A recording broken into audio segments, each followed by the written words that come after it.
Welcome to the AEC Groundbreaking Growth podcast. Hosted by Stambaugh Ness.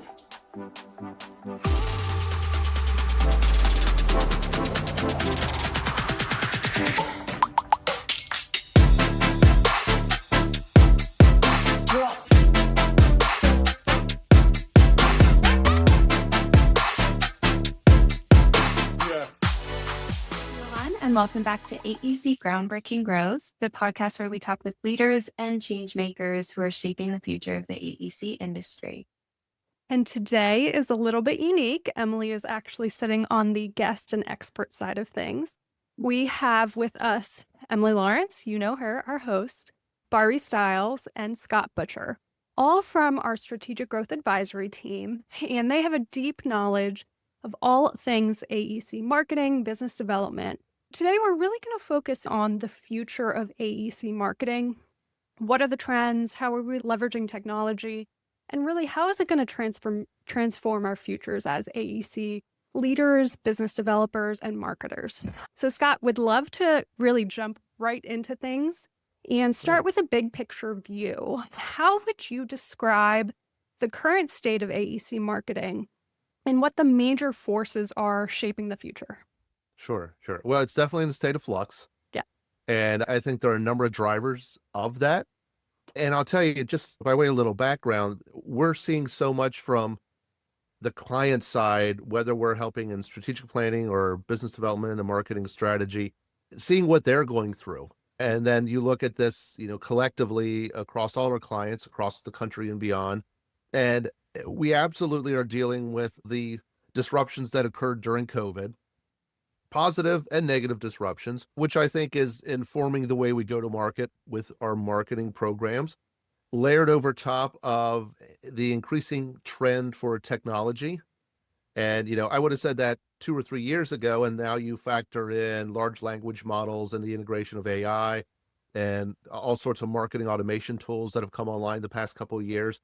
Layered on top of that, the changing decision-making process at companies was the actual decision makers. When you have millennials in decision making roles who grew up as digital natives, and you have some of us old school Gen Xers that learned the digital technologies somewhere along the way.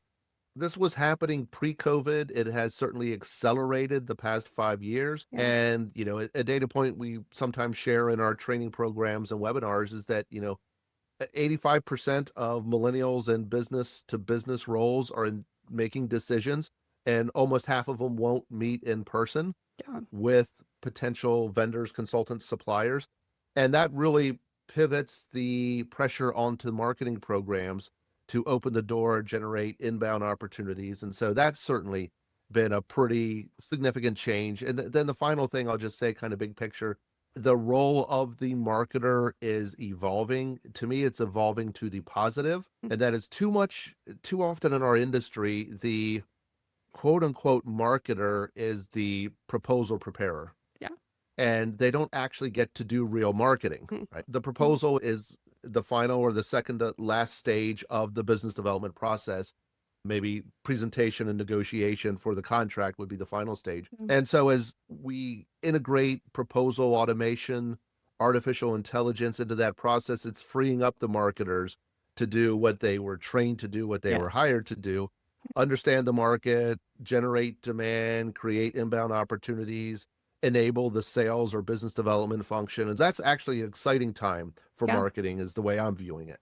Yeah, and I know that is just a topic that every client almost speaks to, is their marketing staff, and viewing them really as proposal generators, proposal coordinators, et cetera. And we always encourage them to shift that perspective. And Barbi, I wonder, as you have been consulting with clients and even your recent experience in industry, how do you really see those marketing priorities shifting post-pandemic? Well, I think some of them are shifting and then some of them aren't. Of course, the whole industry shifted during the pandemic when people started working from home. And now 5 years later, there's still a lot of that hybrid work or people working remotely, but then there is also a lot of pressure right now from firms. They want everybody back in the office 5 days a week.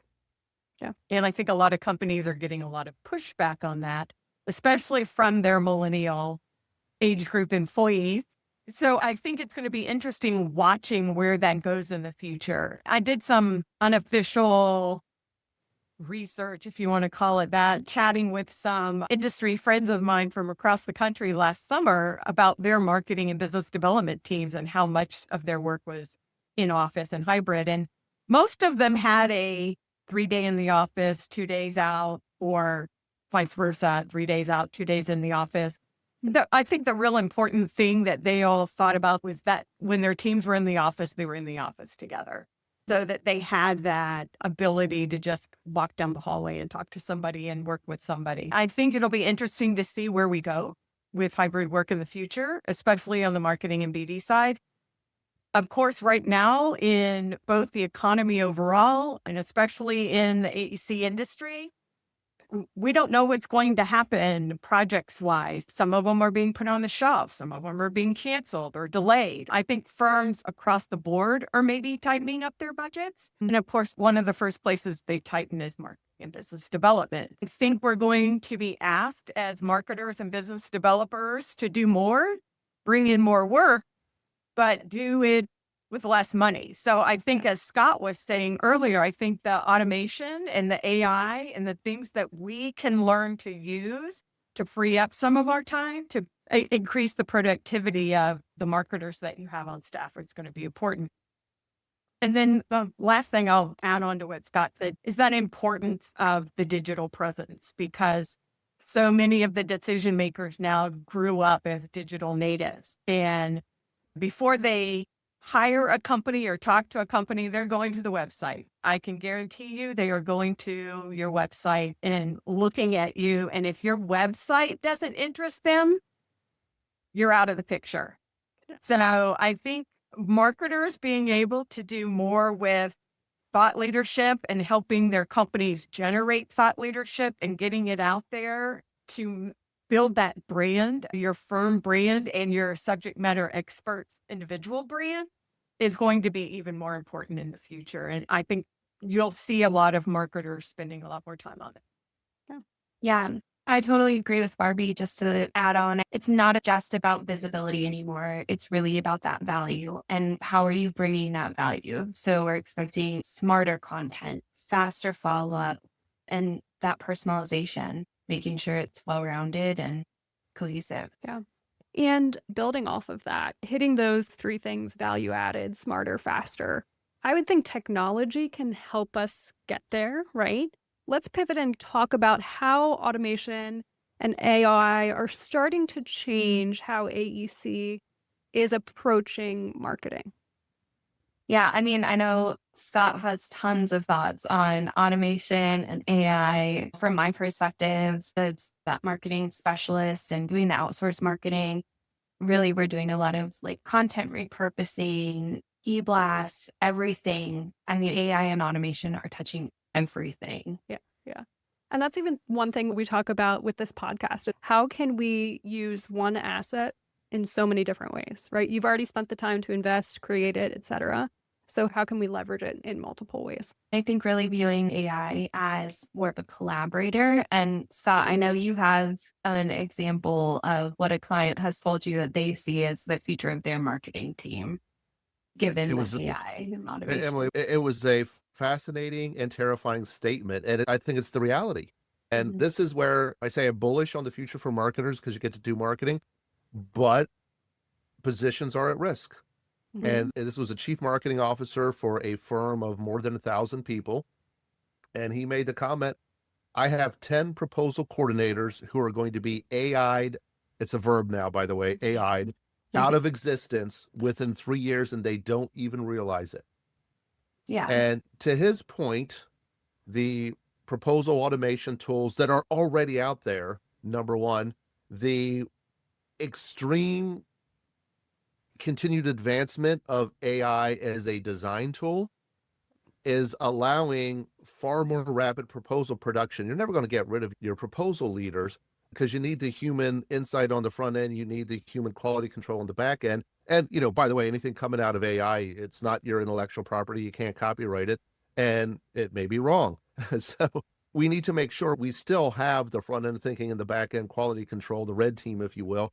But a lot of the production is starting to be and will continue to be done on the machine side. And again, is the glass half full or is it half empty?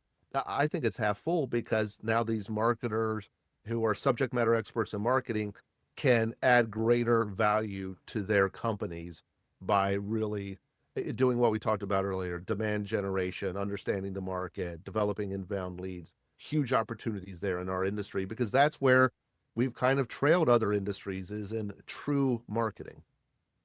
Right. And your response to that, well, great, now they don't have to just focus on proposals. Yep. They can focus on marketing the company Yep. as well. So, and like you're kind of mentioning, I think that there's this shift. So yes, it is a tool. It is a tool for ideation. It is a tool for production. And we talked about this in our last episode with Kristen a little bit, but it's that tool, like you were saying, we're always going to need that. Like, it's not just going to generate something out of thin air, right? And I don't see high level leaders at the company going in and being involved in the production, even if it is more automated. So I think, maybe instead of that 10-person proposal team, you'll have more like a few people on proposals, 3 or 4. Yeah. And it requires training the model. This is where we have to be extremely careful in our companies, because, a story, it was something that happened to me very recently. I did a training program for a client in person, and a whole group of marketers and business developers, or those touching it like Seller-Doers, were part of the program.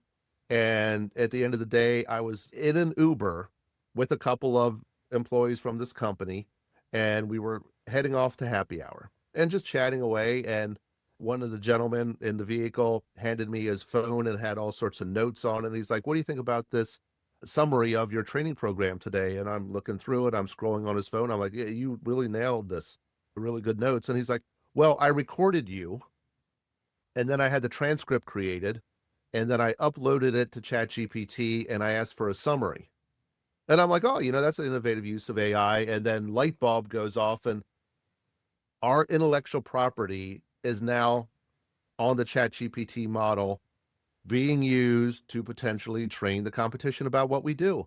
And so if we are using these tools, we have to have controls and safety mechanisms to make sure our IP is not headed out the door, because the stories we have, the approaches to our projects, the case studies, this is proprietary company information that is our own intellectual property, and we can't allow it to be out there for the world to see. Yeah.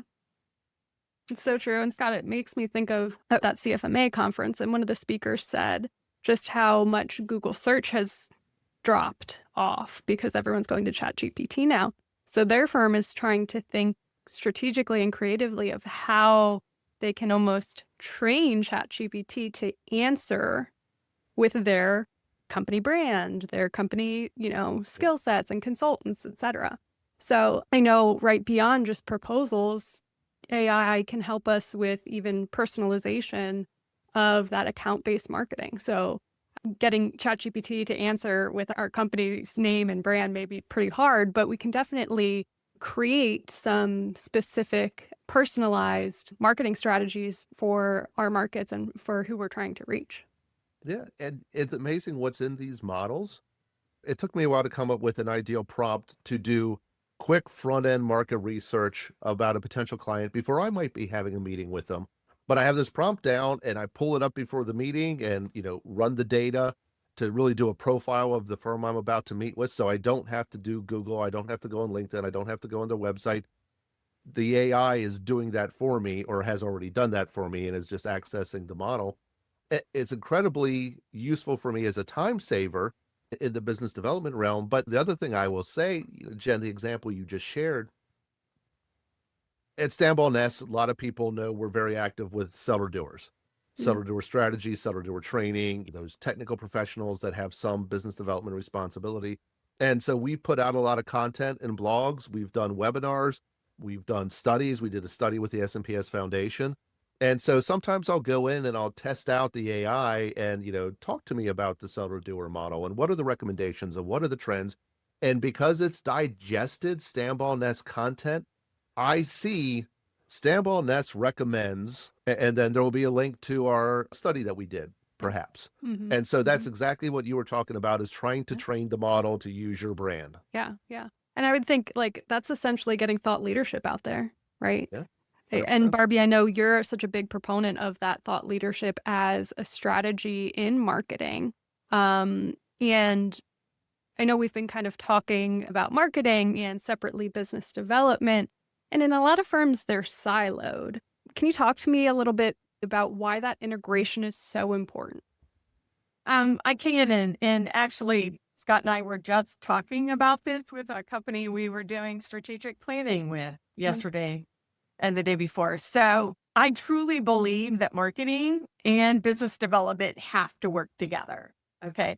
Because otherwise you're not getting all of the results that you want. If marketing's off here doing their own thing and business development is off doing its own thing, there's no synergy there. And is your company really going to meet its strategic growth goals that you're trying to meet? So I fully believe that if your company has a strategic plan, or if you have an annual business plan and you have your growth goals in there, then you should be making a business development plan for the year on how you're going to meet those goals. So who are the clients you're going to go to? What are there new services you want? Are there new geographic areas you want to move into? All of those business development type of client facing stuff you want to do, have that plan. But then your marketing department should be sitting down with your business development people and saying, how can we support this? If you're trying to move into a new geographic area and you want your thought leaders to be seen in that area, what are the white papers we can put out there and then email out to prospective clients? What are the webinars that we can invite them to? What blog posts are we going to put on our websites about this? Are there industry client-facing conferences that those clients are going to be at that we could be a speaker at and become a thought leader and a subject matter expert in their eyes before we ever really move into that area? So I think your marketing plans every year really need to be supporting your business development and company growth plans. And you know what's fascinating? So I came out of marketing. I went to college for marketing, and anybody who took marketing courses in the, let's just say last century, used the textbooks written by Philip Kotler. So Kotler is sort of the godfather of modern marketing. And when you look at what he would call the marketing umbrella, you had advertising, you had public relations, you had all these different components. And one of those components was called selling. Our industry, sell, is a 4-letter word, so we use business development, but the rest of the world, it's sales, right? Yeah. And sales was taught to be a function of marketing. And it did not evolve that way in the built environment. It evolved to silos. But to Barbi's point, let's just use the webinar as an example, because, I'm sure some of your podcast listeners have also participated in a Stambaugh Ness webinar or two. Hopefully. It's business development for us. Yes, a webinar is thought leadership, it's marketing, but we use it to identify opportunities and generate inbound leads. We want to share our knowledge. We want to build our company brand and our personal brand, but you deliver a webinar and maybe you get a lead or two right after. Maybe you get a lead or two 6 months or 12 months down the road. As a business developer, when I wear that hat as a seller-doer, my time is very limited. So I would much rather be pursuing a qualified lead. And when somebody reaches out and says, hey, Scott, I attended that webinar and I want to talk to you about business development strategy, outsource marketing, strategic planning, whatever the case may be, they have pre-qualified themselves. So old school business development that was all push, we're going to do direct mail campaigns and snail mail. We're going to do email blasts. We're just going to hit you and hit you and hit you. And hopefully you respond to something. And we have 1 out of every 100 we get a result from. This is so much more effective. It totally requires marketing, business development integration. In my viewpoint, it is far more effective. Yeah. And I think it's that intentionality too, right? Like it allows you, when you're not so siloed, it allows you to be very intentional and targeted. And the efforts from that business developer, from that marketing coordinator, marketing specialist, or director, it allows the team to really work together and make sure that the efforts are getting that return on investment and that they're coordinated, they're on the same page. What metrics are we trying to hit? It allows that effort to be really intentional and allows that reporting. The company can see the return on investment from both the business developers and the marketers, which I think is key. Yeah. And Emily, I think you had an important thing there around like KPIs and that integration between business development and marketing. I'm assuming there are some joint tools, right, that both groups and company-wide should be leveraging as we're talking about that BD strategy and that marketing strategy and how we track performance then. Mm-hmm. Yeah, Barbi, I know you have some thoughts on CRMs and how that should be utilized. Yeah, or not utilized very well in most firms.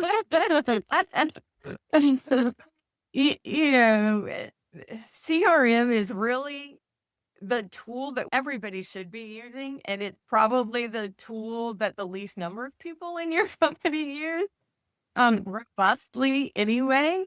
I mean, let's be honest, even here internally within Stambaugh Ness, every once in a while I have to be reminded to go put my stuff in CRM. So I am not,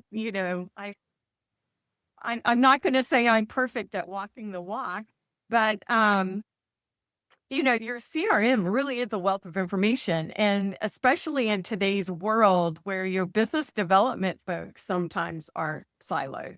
If you work for a bigger firm, you might have a business development person that only works in healthcare or a business development person that only works here. Or you have a business development person in a certain geographic area that covers all your markets. And then you've also got Seller-Doers who are working in the same area. And you go to a meeting and you've got 2 or 3 people from your own company there, and nobody knew that you were all going to talk to the same client.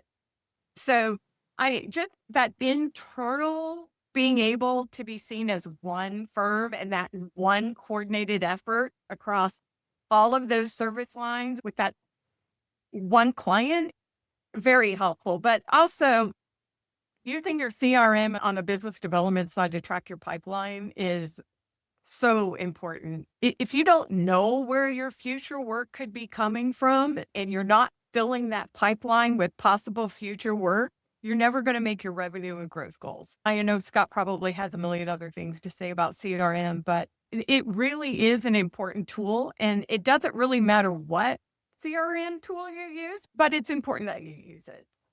Mm-hmm. Yeah. Well, and I think as we go to more of that hybrid work model or people are going more digital, having one singular point of reference that people are keeping up is even more important and will continue to be more important. That communication, making sure that people are on the same page. It's the central source of truth. Mm-hmm. Yeah. And in a lot of our firms, we don't have a central source of truth. And that's really limiting what we can do. And then it's a point of integration for business development and marketing, but also to enable a lot of what we want to do with our marketing and business development. It can't happen without that robust CRM that Barbi talked about. And so you think about thought leadership marketing.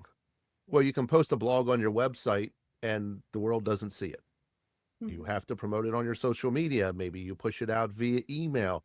Maybe you reach out to some of your other Seller-Doers, business developers, and internally and ask them to push it out. We have to make sure people read it. And CRM becomes the foundation for that. If we want to embrace some of the current trends in marketing that are really slowly coming to the AEC industry, account-based marketing, which was referenced earlier, personalized marketing, that cannot exist without a robust CRM. And I don't know, I'm sure it's a homegrown system. The CRM used by Amazon.com, nobody has a better CRM than Amazon. They know everything about you. I'll quote my wife.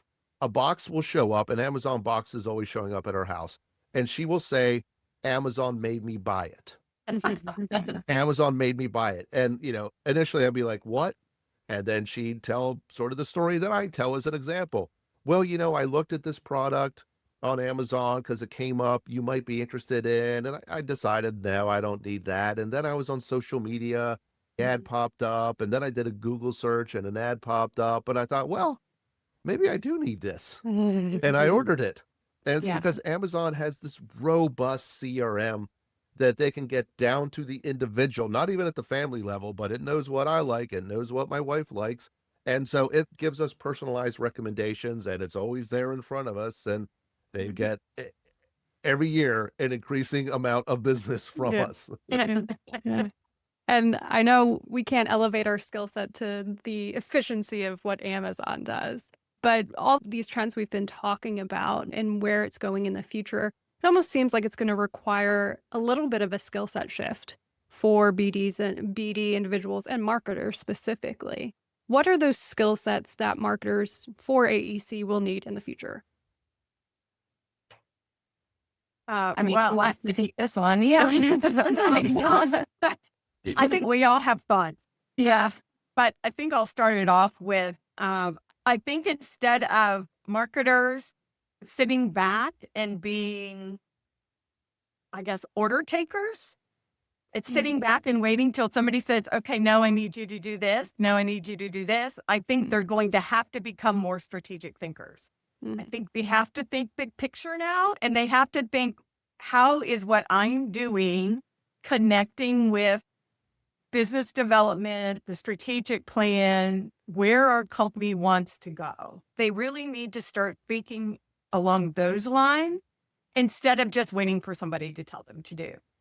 And that's going to be, I think, a big shift for some of the marketers. I think a lot of the marketing professionals out there are going to be going, yes, finally. But it may be a shift for some firms to think about your marketing people have this background. They can be strategic thinkers and they can help you grow. I think that's one of the big things that people are really going to have to shift toward. And they might need to build that skill set up and how to look at that big picture and connect the dots. I wonder, as they're being a bit more strategic, I don't have to explain it to all three of you, but I was right on the engineering side, and I often get business development and marketing confused back in the day when I was in industry. And I just know, working on projects, right, trying to show a client maybe the ROI of a project and how important those data analytics are. I assume that those data points as well on the marketing side can be really beneficial to sway maybe an engineer like myself or a leader in that kind of technical frame. How do you kind of view data analytics when you're thinking about marketing internal to an organization? We'll let you take that one, Scott. All right, data guys. Look, I love data. I think, marketing, I'm not going to say marketing has had a free ride because that's not a fair statement. But in general, there's been less calculation of return on investment for marketing in the built environment than there traditionally has been in other industries.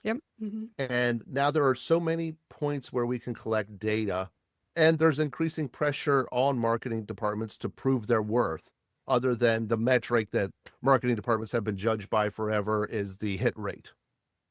We pursued 10 opportunities. We won 4. We have a 40% hit rate, which, by the way, that's not a good metric either. I'd much rather have it looked at in terms of dollars, not quantity. But we know from prior research, the industry uses quantity. Most firms are doing that.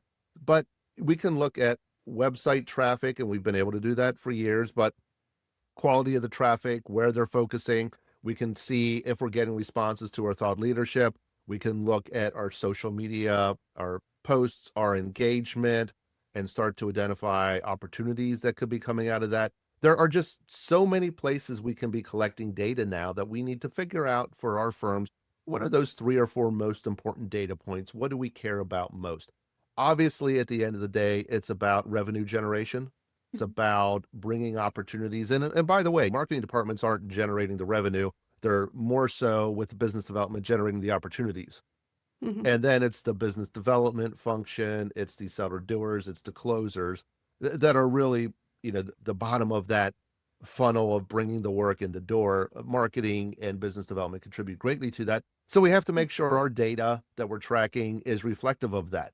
It was, as a business developer in a past life, it was unfair to say, well, Scott brought in X dollars, but he didn't bring in Y dollars, and that was the goal. Well, Scott contributed to bringing in X dollars, and the Y dollars, it was there. We had the opportunity there, but we didn't close it. We didn't win.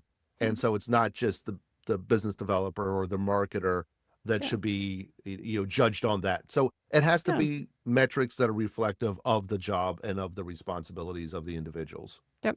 And that makes sense. So we're kind of getting towards the end of our time here. Want to do a little bit of a rapid fire for each of you. It won't be that rapid. You'll each have time to think, except if you're the first one to go.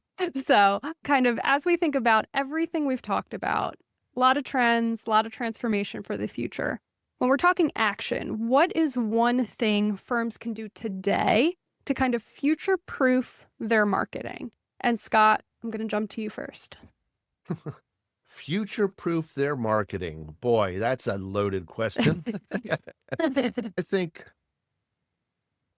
to future-proof the marketing, we have to focus on the future. And this is an area that I think firms are just not good at. We will often, in our strategic planning commissions, in our marketing strategy commissions, we will do trends workshops. And the idea here is to be more anticipatory, to understand what is coming at us. Because if we don't know those trends and those disruptors, our marketing cannot adjust until it's too late. We want to be proactive, not reactive. And that's looking at everything from the economic conditions to the trends in marketing as far as how to reach the digital native decision makers and not the old school decision makers that didn't rely on technology at all. But to me, it's also right down to population patterns, because we know where people are going to be. That's where the construction market is going to be. And if the construction market is there, the design market is there. And so monitoring the population shifts, monitoring the funding mechanisms in our industry, and preparing to weather storms. I've heard two economists, totally unrelated, different companies, just in the past couple of months talk about the Great Depression of the 2030s. A terrifying thought to correlate the Great Depression of more than almost 100 years ago now, forward into 100 years later. And how do we position our firms to prepare for that? Does not mean it's going to happen, by the way, but we should be paying attention to what some of these economists and forecasters are doing. So I guess to future-proof the marketing, you have to focus on the future. And I'll end my little soapbox here with a quote that's been said many times by many different people through the years, but the future is where we're all going to spend our time. Why not spend some time focusing on it? Great advice. Great advice. All right, Emily, what is one thing firms can do today to future-proof? Yeah, I think this also ties into our upcoming episode with Kristen, but where we focus on AI tools. I would say one thing to do that could be kind of a fun thing. We talked a lot about AI and automation, but creating maybe a small AI experiment to pilot for the quarter. So that could be, we're really going to gather some information before we go into our kickoff meetings for proposals on the client that we're pursuing.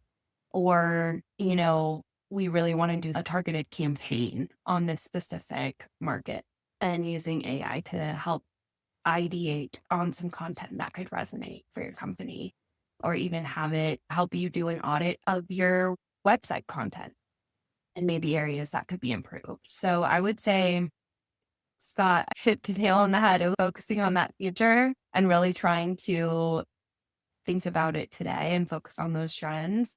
And then just sort of a smaller experiment that someone could do today as a marketing professional using AI.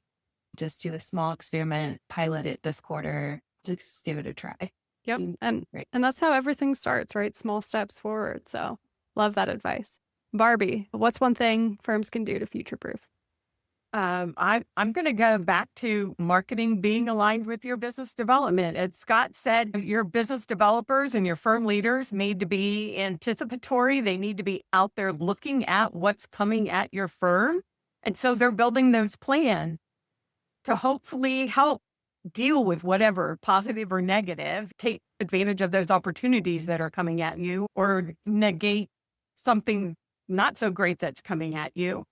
And make sure your marketing people are involved in that. They know what's going to happen because then they can help you with the content, with the thought leadership, with the webinars, with the conferences, all of the things that you need to build that brand, build that subject matter expertise, to really jump on what's coming and be at the forefront of it and be one of those early adapters to something and be seen as, these are the people we need to go to because these are the people doing it well.